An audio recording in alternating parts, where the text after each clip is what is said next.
Padahal sebenarnya yang terjadi bukan perbedaan tapi penyimpangan. Kita tentu tidak bisa mentolerir yang namanya penyimpangan, Bang Jul, ya. Iya. Kalau perbedaan ya tidak ada masalah kan, namanya varian dalam kehidupan kan seperti itu.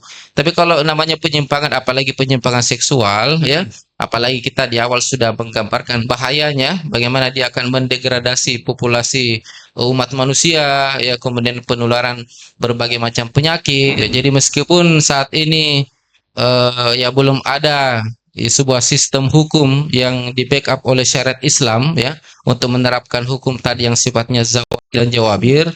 Tentu bagi para pelaku LGBT ini tetap terbuka, ya, peluang bagi mereka untuk melakukan taubatan nasuha. Pelaku LGBT, ya, kami harapkan tobat, nah.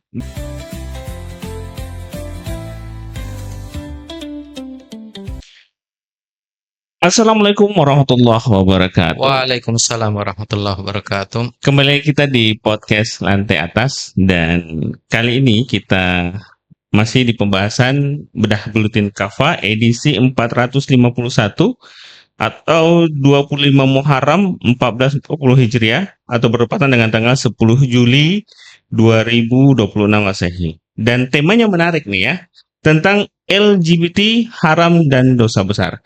Nah, saya tidak sendiri, saya bersama dengan ahlinya, koordinator, ya, Dr. Iswahyudi. Assalamualaikum. Waalaikumsalam warahmatullahi wabarakatuh. Ya, menarik ini, Dok, ya. Apa namanya, bedah buletin Kafa kita edisi ini yang mengangkat tema LGBT haram. Ya. Nah, beberapa minggu kemarin itu memang sempat viral, ya, di mana ada beberapa lembaga negara, ya, termasuk MUI dan beberapa, termasuk yang paling berefek sebenarnya MUI, ya, karena setelah pernyataan yang disampaikan MUI itu langsung ada petisi lagi, ya, yang dimana mereka mendukung LGBT. Nah, dari sudut pandang kedokteran, LGBT, lesbian, gay, biseksual dan transgender ini kan selalu dianggap sebagai hal yang wajar saja bagi masyarakat tertentu, ya. Nah, bagaimana menurut dari pandangan itu, Dok? Iya, baik. Jadi terima kasih. Bismillahirrahmanirrahim.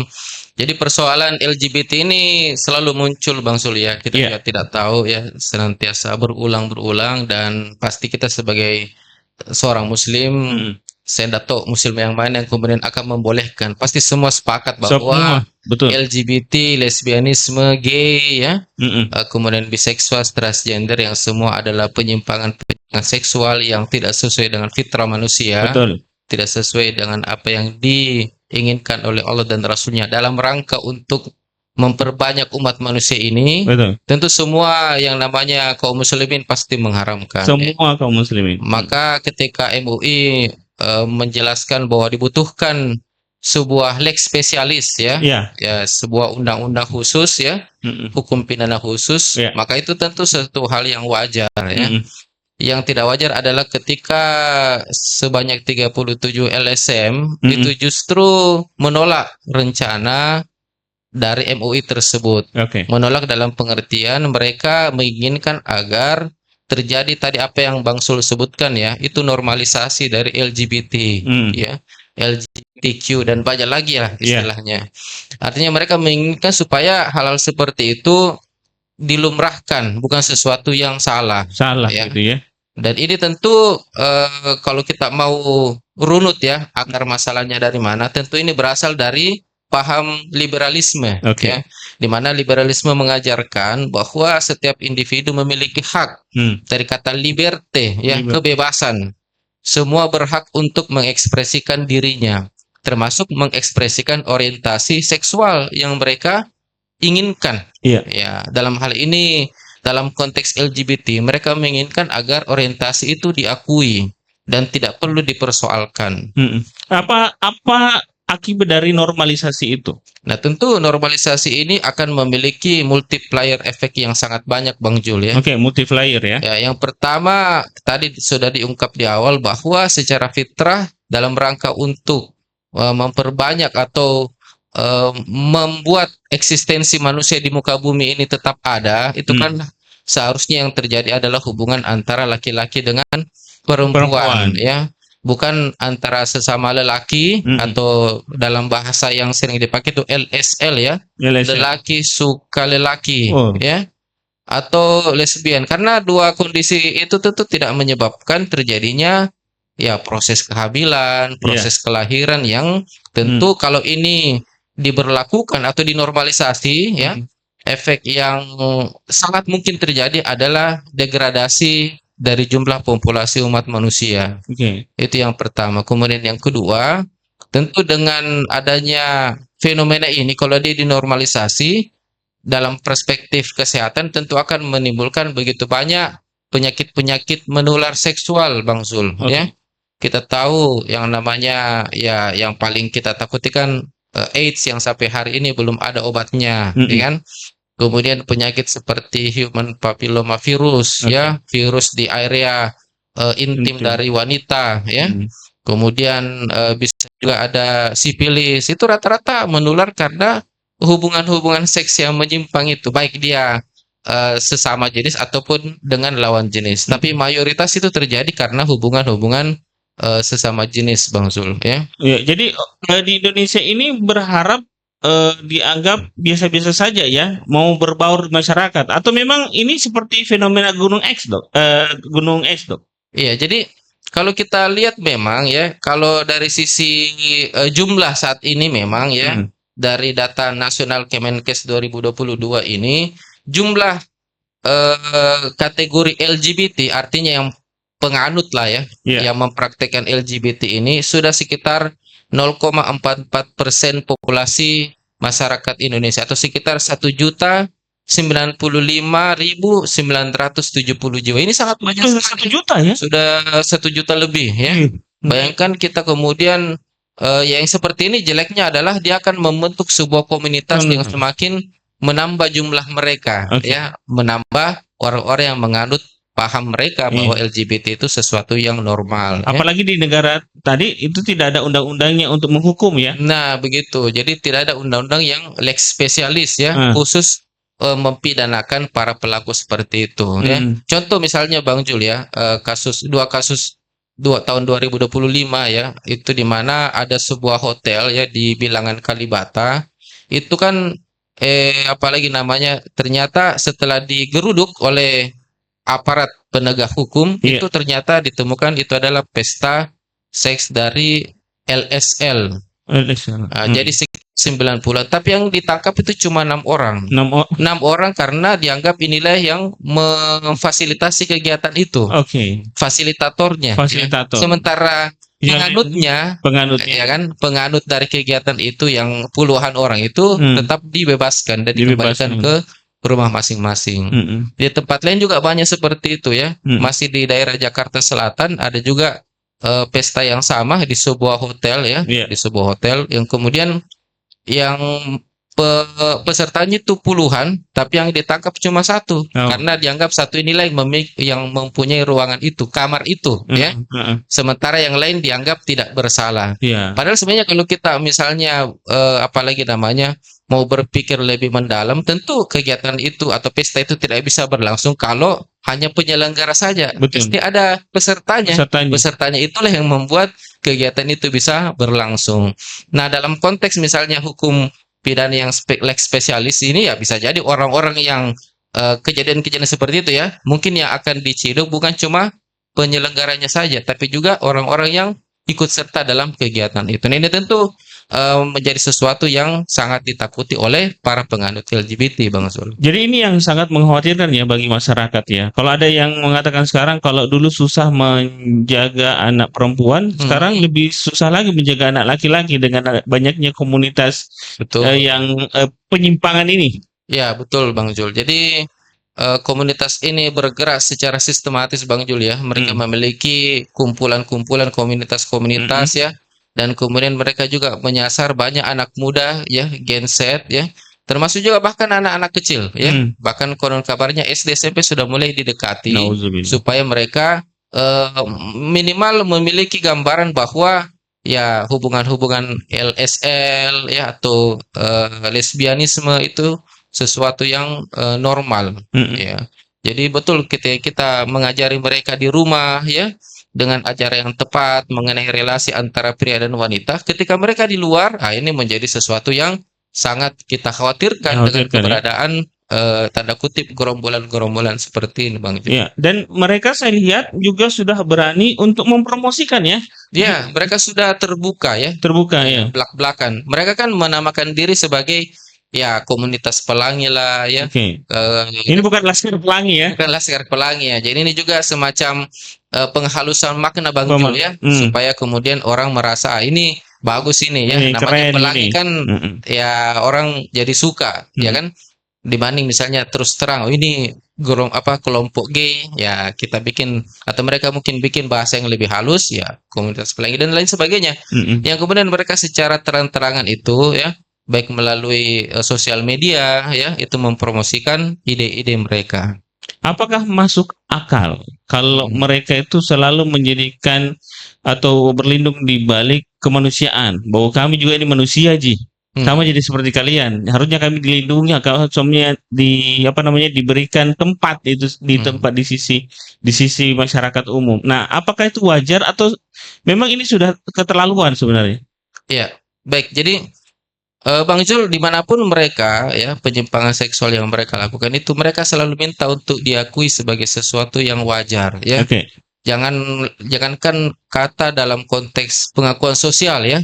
Bahkan lebih jauh lagi, mereka sudah menganggap bahwa diri mereka itu tercipta itu secara genetik sudah seperti itu, ya kan? Ada genetiknya, dan ini dipromosikan oleh salah seorang ahli genetik Amerika, ya, namanya Dan Hammer, ya.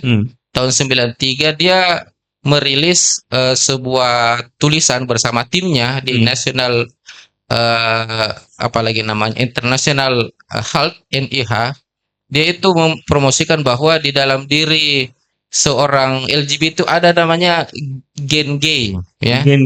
Bahwa secara fitrawi mereka sudah gay itu udah dari sononya gitu. Sehingga tidak perlu dirubah lagi ya. Tidak perlu dipaksakan untuk dikonversi menjadi normal. Ya, namun kemudian ternyata penelitian ini kan banyak dipantau oleh peneliti yang lain seperti Andrea Ganna dan Benjamin Noel ya, di mana dia membantah klaim tersebut ya dengan menggunakan sekitar 470.000 partisipan yang diterbitkan di Journal of Science. Ini membantah bahwa ternyata yang namanya orientasi seksual itu tidak diatur oleh satu gen, tapi begitu banyak gen yang saling berkombinasi ya. Jadi kalau misalnya Bang Jul mengatakan pengakuan sosial, mereka ingin lebih dalam lagi. Mereka ingin diakui bahwa secara ciptaan ya, ciptaan Tuhan ya, ini wajar. Tuhan ini sesuatu yang wajar. Namun sekali lagi temuan dari Dan Hammer ini sudah dibantah dan ini sudah tidak berlaku ya. Jadi kalau ada kaum LGBT yang masih menggunakan temuan dari atau publikasi dari Dan Hammer, itu sudah tidak berlaku lagi. Itu berarti itu hoax ya secara penelitian ya? Ya, jadi kita bisa mengatakan itu sesuatu yang menipu ya. Ternyata kalau kita lihat background dari Dan Hammer ini, dia memang adalah pendukung dari LGBT. Nah, jadi setelah dia pensiun dari dunia penelitian, dia konon kabarnya berpindah menjadi aktivis konten lah, buat film-film dokumenter untuk mendukung dan mempromosikan ide-ide LGBT. Jadi fix ya, fix bahwa dia ini pendukung ya. Maka bukan secara murni penelitian, bukan murni penelitian. Sudah ada orientasi yang memang mengarahkan pembaca untuk menyimpulkan dari hasil publikasinya bahwa LGBT itu sesuatu yang fitrawi. Ya, jadi sangat jauh menyimpang dari kemanusiaan sendiri ya. Bagaimana mereka mau diterima, bagaimana mereka mau dijadikan sebagai manusia, kalau yang mereka lakukan adalah penyimpangan ya, Dok ya. Ya. Jadi mereka selalu mengatakan ini bukan penyimpangan ya. Ini hanyalah perbedaan. Ya kan? Nah, tentu kalau kita tertipu dengan diksi perbedaan, maka orang yang tidak menerima perbedaan tentu adalah orang yang arogan, sombong ya. Sombong ya, maka kita ini dianggap sombong. Padahal sebenarnya yang terjadi bukan perbedaan tapi penyimpangan. Kita tentu tidak bisa mentolerir yang namanya penyimpangan, Bang Jul ya. Kalau perbedaan ya tidak ada masalah kan, namanya varian dalam kehidupan kan seperti itu. Tapi kalau namanya penyimpangan, apalagi penyimpangan seksual ya, apalagi kita di awal sudah menggambarkan bahayanya, bagaimana dia akan mendegradasi populasi umat manusia, ya, kemudian penularan berbagai macam penyakit, termasuk ya ini ya, sering terjadi Bang Jul ya, tindakan-tindakan kriminal itu dilakukan oleh kalangan gay cuma karena cemburu. Cemburu, Ya, betul, betul, betul. Ada beberapa kasus ya. ya, tanda kutip Oh, pacarnya didekati, iya. gitu ya. Mereka tuh punya tipikal seperti itu. Ya, kan kita banyak temukan kasus-kasus demikian, Bang Jul. betul, betul. Ya. Nah, ada yang apakah ini mitos atau hanya sebatas apa namanya bahan-bahan lelucon ya? Ya. Kalau ada obatnya, Dok. Ya, setahu saya dikatakan bahwa ada obatnya, bisa sembuh dengan obat itu. Ya, obat yang mana nih? Sakit yang mananya nih? Ya, AIDS-nya. Oh, AIDS-nya. Ya. Jadi ya ini juga perlu diluruskan ya, bahwa obat yang kita kenal sebagai antiretroviral ya, ARV ya, ARV ya. ARV itu sebenarnya tidak pernah bisa menyembuhkan penyakit AIDS. Jadi sekedar tahu saja AIDS ini disebabkan oleh apa yang namanya HIV ya, HIV atau Human Immunodeficiency Virus. Sekali dia masuk ke dalam tubuh Bang Jul, maka sistem pertahanan tubuh kita akan rontok sehingga kita gampang untuk menderita berbagai macam penyakit. Mulai dari flu yang berkepanjangan, diare berkepanjangan ya. Mungkin orang flu cuma 3 hari, dia bisa sampai bertahun-tahun. Dia diare mungkin cuma 3-5 hari, bisa sampai tahunan. Makanya badannya kurus, kurang cairan dan seterusnya.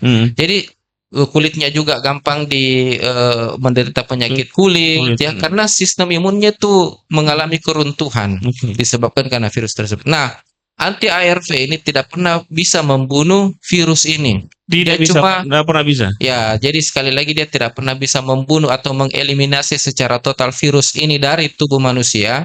Dia hanya istilahnya mengurangi perkembangbiakannya. Jadi dia tidak bisa menghilangkan. Apa bahayanya kalau virus ini tidak bisa dihilangkan? Tentu tetap bisa menjadi sumber penularan. Orang ini kan terus bisa menjadi sumber penularan. Iya, walaupun dia dengan PD-nya bahwa saya sudah konsumsi, sudah ARV, saya sudah sehat. Ya, ini yang kemudian menjadi apalagi namanya sesuatu yang sangat berbahaya, karena seperti yang viral itu kan di sosial media. Betul. Ya. Ada 2 orang itu yang pegang obat itu ya, dengan PD-nya, dengan gaya-gaya LGBT-nya ya. Dengan gaya botinya. Ya, gaya botinya itu dia mengatakan, saya ini, yang satu itu kan dia sudah terinfeksi AIDS dan konsumsi ARV.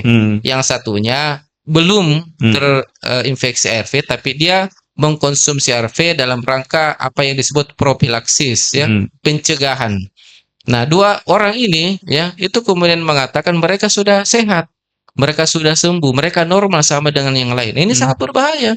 Kalau dia dianggap normal, katakanlah kemudian dia berhubungan, ya karena mereka punya orientasi seksual yang aneh, ya kan, berhubungan seksual dengan orang lain, maka orang itu tetap akan berpotensi untuk terinfeksi atau ditulari oleh virus HIV ini, Bang Jul. Nauzubillah. Ya, ini sangat berbahaya. Ini sangat bahayanya. Belum bisa disembuhkan sampai sekarang. Nah, dengar tuh ya, hoax itu ya, ARV itu. Jadi ini dari sisi bahwa kita tidak boleh menerima penyimpangan apapun terkait LGBT atau menormalisasi ya, Dok ya. Ya. Nah, lalu dari sisi perspektif Islamnya, Dok, bagaimana Islam itu menangani atau menghilangkan perkara-perkara penyimpangan LGBT ini? Iya, baik. Sebagai seorang Muslim, maka mau tidak mau kita harus mengambil Islam sebagai solusi, ya. Al-Islamu ya'lu wa la yu'la alaih, ya. Bahwasanya Islam itu adalah sesuatu yang tinggi dan tidak ada yang lebih tinggi darinya, ya. Bahwasanya di dalam pemahaman kita ya, bahwa Islamlah yang layak untuk kemudian menjadi acuan ya. Di dalam syariat Islam kita memahami bahwasanya perkara-perkara ini sudah jelas, bukan sesuatu yang kabur ya. Bahwa LGBT ya, lesbian, gay ya, dan seterusnya itu adalah apa yang disebut sebagai al-kabair ya, atau dosa besar ya, salah satu dari bentuk dosa-dosa besar. Mengapa dia menjadi dosa besar? Karena di dalam Al-Quran itu sudah dijelaskan ya, apalagi namanya jeleknya atau larangan dari perbuatan ini. Ini sama dengan perbuatan dari kaum Nabi Lut, ya kan? Di dalam Al-Quran misalnya di dalam surah Al-A'raf ayat 81 itu kan disebutkan, "A'innakum lata'tuna rijala syahwatan min dunin nisa bal antum qaumun musrifun." Ya. Di dalam surah An-Naml ayat 55 disebutkan, "A'innakum lata'tuna rijala syahwatan min dunin nisa ya bal antum qaumun tajhalun." Ya, artinya kurang lebih kalian ini, maksudnya kaumnya Nabi Lut ini ya, eh apalagi namanya, lebih berminat, artinya lebih senang ya. Jadi laki-laki dari kalangan kaum Nabi Lut ini lebih suka ar-rijal ya, suka sama laki-laki ya ketimbang perempuan ya. Ya ini homo ya. Homo. Bal antum qaumun musrifun. Kalian ini adalah kaum yang sungguh telah melampaui batas ya. Di dalam surah An-Naml disebutkan, bal antum qaumun tajhalun. Sungguh kalian adalah orang-orang yang jahil ya. Seperti itu. Di dalam surah Asy-Syu'ara juga disebutkan dalam redaksi yang berbeda ya. La ta'tuna zukrana ya minal alamin ya wa tazuruna ma khalaqallahu lakum min azwajikum bal antum qaumun adun. Jadi orang-orang homo ini ya mendekati atau menyenangi zukrana, menyenangi sesama jenisnya ya, dari seluruh ciptaannya ya, dan dia watazaruna ma khalaqalakum min azwajikum, dan dia meninggalkan istri-istri mereka yang seharusnya mereka bisa senang-senang dengan mereka ya. Kemudian di situ dikunci dengan kalimat bal antum qaumun adu. Sungguh kalian adalah kaum yang berlebihan. Nah, dan apa kemudian sanksi dari Allah Subhanahu wa taala bagi kaum Nabi Lut ini, Bang Zul? Ya, mereka kan dibolak-balikkan ya. Dibolak-balik, diazab ya. Tanahnya itu diangkat ya, kemudian dibalik. Jadi orang-orang yang ada di atas itu kan bertumbangan jatuh ya. Kemudian ditutup lagi dengan tanah yang sama dan dihujani dengan batu ya. Ya, dihujani dengan batu. Jadi ini adalah gambaran betapa kemudian kaum ini dibenci oleh Allah Subhanahu wa taala. Maka tentu kaum muslimin ya juga harus mengharamkan perilaku-perilaku seperti ini, Bang Jul ya. Jadi dia tidak boleh dibiarkan merajalela tanpa toleransi ya, berarti toleransi dan seluruh mazhab dalam Islam ya yang muktabar ya, mulai dari Imam Syafi'i, Imam Hambali ya, kemudian Imam Ahmad dan yang lain itu menyepakati bahwasanya hukuman bagi pelaku seperti ini fix itu, Bang Jul, harus mati ya. Cuma caranya yang berbeda. Ada yang mengatakan cara matinya itu harus dibuang dari tempat yang tinggi. Dibuang dari gedung lantai 13 barangkali ya. Yang paling tinggi ya. Yang paling tinggi, kemudian dilempar jatuh ke bawah. Ibaratnya seperti sama dengan azabnya Nabi Lut pada saat itu. Ya. Kemudian ada yang mengatakan dia dirajam sampai mati ya. Ada yang kemudian mengatakan dia dikurung sampai mati, tidak diberi makan dan seterusnya ya. Intinya fix mereka harus dimusnahkan dari muka bumi, bukan malah dinormalisasi, Bang. Normalisasi ya. Islam tegas dan bagaimana memberikan hukuman yang tegas juga terhadap pelaku-pelaku penyimpangan yang ada ini ya. Ya, dan ini menjadi solusi, Bang Jul. Kenapa? Karena sekali lagi yang seperti ini kan mereka membuat komunitas ya. Jadi dari awal ya Islam sudah melakukan pencegahan untuk melebarnya komunitas mereka dengan cara apa? Dengan hukuman berat ya. Hukuman yang berat ya, dan saksi maksimal ya, ini hukuman mati bila terbukti melalui proses pengadilan. Iya, jadi ini bukan berarti apa namanya dilakukan hukuman keras berarti dibenci, tapi sebenarnya untuk mencegah ya. Ya. Jadi sebenarnya kan dalam Islam kan hukuman itu punya dua fungsi, Bang Jul ya. Apa tuh, Bang? Jadi fungsinya itu dia apalagi namanya berfungsi untuk mencegah ya orang lain untuk melakukan hal yang sama ya, dan kemudian berfungsi untuk apalagi namanya kejahatannya itu tidak bertambah banyak gitu ya. Jadi istilahnya apalagi itu ya. Jadi dia bersifat zawajir dan jawabir. Ya, jadi zawajir itu bermakna mencegah orang lain untuk melakukan hal yang sama. Ya. Jadi kalau kita melihat pelaku LGBT misalnya dilempar dari lantai 13 dan dipublikasi secara masif ya, itu pasti orang akan berpikir, waduh, bahaya nih kalau saya jadi pelakunya kan, atau ikut-ikutan kan.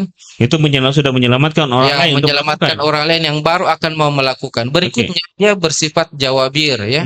Jawabir artinya orang yang dihukum ini berdasarkan hukuman Allah Subhanahu wa taala itu tidak akan mendapatkan sanksi lagi di akhirat kelak karena mereka sudah disucikan ya, disucikan dengan taubatan yang nasuha malah ya, karena sudah dihukum oleh negara, dan insya Allah mereka itu sudah terbebas dari sanksi di akhirat kelak. Nah, adakah kesempatan untuk pelaku LGBT untuk bertobat sebagaimana pelaku-pelaku kejahatan lainnya? Ya, jadi memang Bang Zul ya, yang namanya manusia ya, kullu bani Adamun khata ya. Seluruh anak cucu Adam itu berpotensi untuk bersalah ya. Wa khaira khata'in, dan sebaik-baik orang yang bersalah at-tawwabun, yakni orang yang bertobat. Ya, jadi meskipun saat ini ya belum ada sebuah sistem hukum yang di backup oleh syariat Islam ya untuk menerapkan hukum tadi yang sifatnya zawab dan jawabir, tentu bagi para pelaku LGBT ini tetap terbuka ya peluang bagi mereka untuk melakukan taubatan nasuha ya. Di dalam surah Az-Zumar ya, Allah Subhanahu wa taala telah menegaskan, ya ibadi ya, wahai hamba-hambaku ya. Ya, jadi wahai hamba-hambaku yang melampaui batas terhadap diri mereka sendiri ya, la yaqnutu min rahmatillah. Janganlah kalian berputus asa dari rahmat Allah Subhanahu wa taala. Innallaha yaghfiru dzunuba jami'a. Sesungguhnya Allah itu ya berwenang untuk mengampuni seluruh bentuk kejahatan ya. Ya, innahu huwal ghafurur rahim. Sesungguhnya Dia adalah Maha Pengampun lagi Maha Penyayang. Jadi tetap saja rahmat Allah Subhanahu wa taala bagi orang-orang yang bertobat itu tetap terbuka. Apalagi mereka, kalau mereka bertobat dengan tobatan nasuha ya, dengan tobat yang sesungguhnya, maka insya Allah akan diberikan jalan oleh Allah Subhanahu wa taala.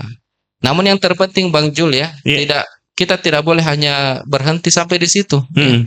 Tapi yang terpenting adalah bagaimana caranya kita mengusahakan ya, supaya kemudian apalagi namanya sistem pidana Islam, sistem pidana yang di backup oleh syariat Islam ini bisa eksis di tengah-tengah masyarakat Bang Jul.